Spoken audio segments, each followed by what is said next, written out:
मनीष जी, आप जरा बताइए कि इतनी छोटी सी बात है कि मतलब जो कांग्रेस के प्रवक्ता है वो बता रहे हैं कि हर बार ही हर जगह ही राजनीतिक दलों में प्रशासनिक अधिकारियों में तालमेल की कमी की वजह से ऐसी नौबत आ जाती है। तो क्या ये इतनी ही छोटी बात है जिसकी वजह से 5 दिन से धरने पर बैठी हैं मेयर?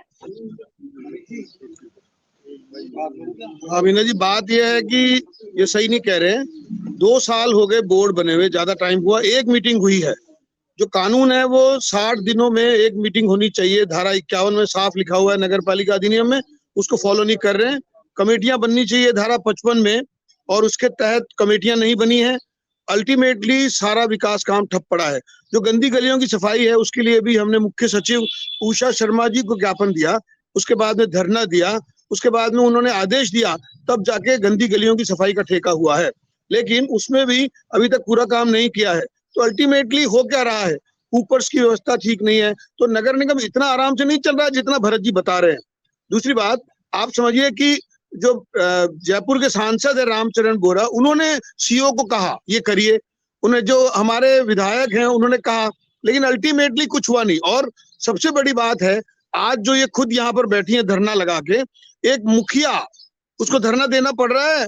जो अफसर है वो कोई प्रताप सिंह जी के आदमी है, कोई अफसर महेश जोशी जी के आदमी है, कोई अफसर को ये जो खान साहब है, सलीम कागजी हैं, ये जो इनके अमीन कागजी हैं, ये सपोर्ट करते हैं, कोई नहीं करते हैं। राजनीति का अखाड़ा बना रखा है। और सारे जयपुर हेरिटेज में जहां बीजेपी का बोलबाला था, अब कांग्रेस के विधायक बनते ही उनको जैसे सजा मिल गई है। तो अल्टीमेटली बातें करेंगे 50 करोड़, 100 करोड़, 250 करोड़, 1000 करोड़, और काम कुछ नहीं करते। तो मैं निवेदन करना चाहता हूं कि अगर कोई दिक्कत ही नहीं है तो ये धरने पर क्यों बैठे, इनसे पूछिए। और दूसरी बात, जो धरने पर बैठ गए हैं तो इनकी बात कोई सुनवाई नहीं कर रहा है, तो कारण क्या है? तो अल्टीमेटली जो ठेकेदारों की लड़ाई है, मुनेश गुर्जर जी से भी हमने बात करने की कोशिश की थी, लेकिन वो अभी थोड़ा मीडिया के सामने आने से बच रही हैं। ज्योति खंडेलवाल जी, आप भी मेयर रही हैं, कांग्रेस पार्टी को भी जानती हैं, मुख्यमंत्री भी आपके समय भी अशोक गहलोत थे, आज भी जिस तरह के हालात हैं उसमें, और आज आपने जब काम किया था, कितना फर्क पाती हैं आप? क्या फर्क है जिसकी वजह से आज मेयर को धरने पर बैठना पड़ रहा है? देखिए, मैं पहले तो मनीष पारेख जी की बात का जवाब दूं तो मैं कहना चाहूंगी कि मनीष जी ने अभी कहा कि बोर्ड मीटिंग्स नहीं हो रही हैं। कि मनीष जी, क्या आपकी ओर से कोई प्रयास किए गए बोर्ड मीटिंग्स के? बोर्ड बीजेपी का है। देखिए, मैं तो हमने सबसे बड़ी मुकदमा बात लगा दिया, मानती हूँ हाई कि कोर्ट में कोई कह भी दिया, नोटिस लोकतंत्र दे में दिया, इससे ज्यादा प्रयास हो ही नहीं सकते जितने हमने करे कैसे हैं। नहीं हो सकते इवन मनीष जी? हाई फिर कोर्ट भी में कुछ कोशिश करनी पड़ती है, मैं तो मानती हूँ। देखिए, मैं तो बोर्ड मीटिंग नहीं हो रही किसी भी, आप मेरे को कोशिश अगर के हम लिए कह रही है ज्योति जी, लोकतांत्रिक, एक मैं मिनट तो बस मुझे कोशिश का छोटी बात पर्याय पूरी हूँ। करने की, आप फिर समझ आप सकते हैं कि जवाब जितनी दीजिएगा। कोशिशें मैंने करी है उतनी मनीष वे जी, सोच ही मैं नहीं एक बार सकते। अपनी बात आपको पूरी खुद कर ध्यान है, लेती हूँ, फिर आप हमने जरूर बोलिएगा। मैंने आपको निवेदन किया जी।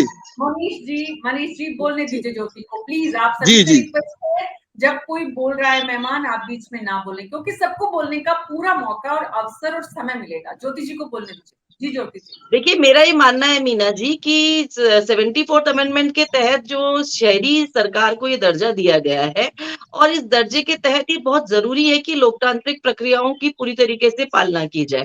और इसमें जनप्रतिनिधियों को बोलने का अवसर जो है वो तभी मिलता है जब बोर्ड मीटिंग्स होती है। और मेरे को जो मेयर, चाहे वो इस समय आप जयपुर इस पे ग्रेटर की बात करें निगम की, या हेरिटेज निगम की बात करें, बोर्ड मीटिंग्स ही नहीं हो रही। मनीष जी तो मेरे साथ डिप्टी मेयर रहे हैं और इन्हें ध्यान होगा कि हर 2 महीने में बोर्ड मीटिंग बुलाई जाती थी, जबकि बोर्ड अगेंस्ट था। कांग्रेस की पार्षद होने के बाद बीजेपी का बोर्ड था, फिर भी बोर्ड मीटिंग्स बुलाई जाती थी।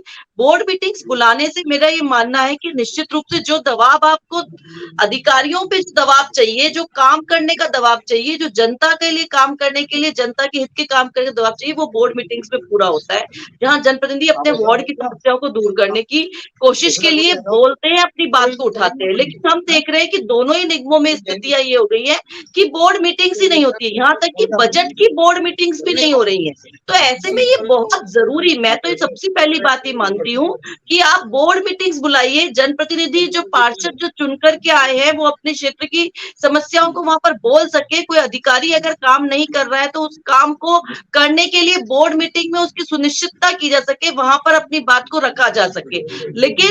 लेकिन ये बहुत जरूरी हो जाता है कि आप बोर्ड मीटिंग्स को जरूर बुलाएं, और इसके लिए पक्ष और विपक्ष दोनों जिम्मेदार होते हैं। दोनों को ये प्रयास करने चाहिए, दोनों को ये कोशिश करनी चाहिए कि बोर्ड मीटिंग हो और बोर्ड मीटिंग का एक सही तरीके से संचालन हो सके, उसे केवल हंगामे का अखाड़ा ना बनाया जाए। मेरे को ये लगता है कि देखिए 74th अमेंडमेंट शहरी सरकार बनाता है। शहरी सरकार का मतलब है उसको अपने निर्णय खुद लेने होते हैं। निर्णय कहाँ पर लिए जाएंगे? बोर्ड मीटिंग्स में लिए जाएंगे, कमेटियों के माध्यम से लिए जाएंगे।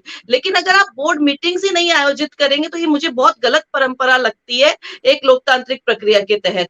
और मुझे लगता है कि अगर बोर्ड मीटिंग्स हो तो शायद इस तरह के धरने की जो है वो आवश्यकता भी ना पड़े, क्योंकि अधिकारियों की जिम्मेदारी बोर्ड मीटिंग में तय की जाती है। तो मेरा तो मैं सबसे प्रमुख जो बात कहना चाहूंगी, इसलिए बोर्ड की मीटिंग, ईसी की मीटिंग, चाहे वो ग्रेटर की मेयर हो, चाहे वो हेरिटेज की मेयर हो, मैं इसमें कोई पार्टी वाली बात नहीं करना चाहती। जयपुर की जनता के हित की बात जो है वो मैं यहाँ पर उठाना चाहती हूँ, और इसके लिए बोर्ड मीटिंग को होने की सुनिश्चितता निश्चित रूप से की जानी चाहिए।